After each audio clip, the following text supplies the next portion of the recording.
এই কফিনে শুয়ে আছেন দীপালি আক্তার, যিনি লেবাননের বৈরুতে ইসরায়েলি বোমা হামলায় নিহত হয়েছেন। শুক্রবার সকাল 10টায় ফরিদপুরের চর ভাদ্রাসন উপজেলার মুন্সিরচর বাজার ঈদগাহ ময়দানে জানাজা শেষে তাকে পারিবারিক কবরস্থানে সমাহিত করা হয়।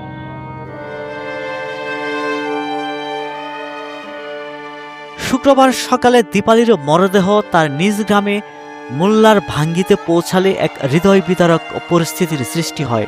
পরিবারের শেষ সম্বল ও ধার দেনা করে জীবিকার সন্ধানে লেবানন পাড়ি দিয়েছিলেন দীপালি, কিন্তু মধ্যপ্রাচ্যের সংঘাতে তার সেই সংগ্রামের ইতি ঘটল অকাল মৃত্যুতে। শিয়া বাটার ও ভিটামিন ই সমৃদ্ধ লিলি বিউটি সোপ, তারুণ্যময় উজ্জ্বল ত্বকের জন্য। গত 8 এপ্রিল লেবাননের হামরা এলাকায় বোমা বিস্ফোরণে নিহত হন তিনি। দীর্ঘ 1 মাস পর বৃহস্পতিবার রাতে তার মরদেহ দেশে পৌঁছায়। শুক্রবার সকালে রাষ্ট্রীয় প্রক্রিয়া শেষে তাকে দাফন করা হয়। তার এই মৃত্যুতে এলাকায় শোকের ছায়া নেমে এসেছে। আমাদের দেওয়া হয়েছে হলো মনে করেন 11টা 19-এ উনি নামছে, বিমানবন্দরে নামছে। 12টার মধ্যেই সবাই মিলে আমাদের 11টা 19-এ নামছে।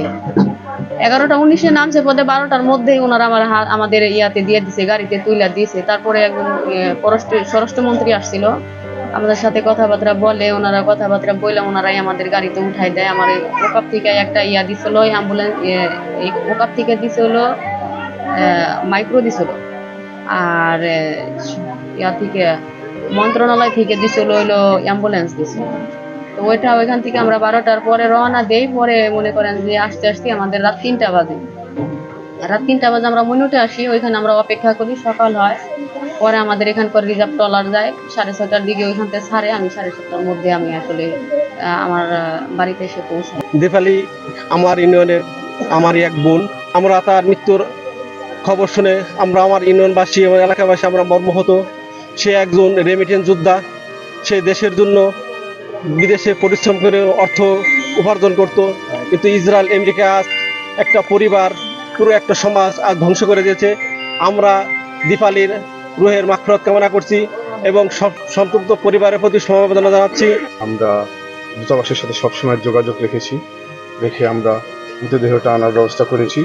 ইতিমধ্যে আপনারা জানেন বিমানবন্দর থেকে পরিবহন ও দাফন বাবদ আমরা 25,000 টাকা চেক দিয়েছি, পরিবহন অ্যাম্বুলেন্স সেবা দিয়েছি।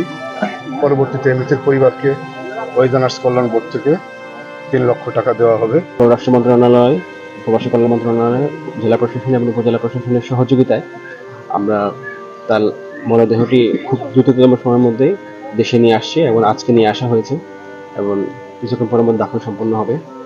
তো আমরা যে মানুষটি চলে গেছেন তাকে আসলে ফিরে আনা যাবে না। তার যে ফ্যামিলি আছেন সেই ফ্যামিলিকে তাদের যদি আর্থিক কোনো সহযোগিতা অথবা অন্য কোনো সহযোগিতার প্রয়োজন হয়, সেটা ইতিমধ্যে সরকারের পক্ষ থেকে দেওয়া হয়েছে, বিভিন্ন সংস্থা এবং বিভিন্ন প্রতিষ্ঠানের পক্ষ থেকে দেওয়া হয়েছে। যদি ভবিষ্যতে আরও কোনো সহযোগিতার প্রয়োজন হয়, সেক্ষেত্রে আমরা তাদের পাশে থাকবো। শিয়া বাটার ও ভিটামিন ই সমৃদ্ধ লিলি বিউটি সোপ, তারুণ্যময় উজ্জ্বল ত্বকের জন্য।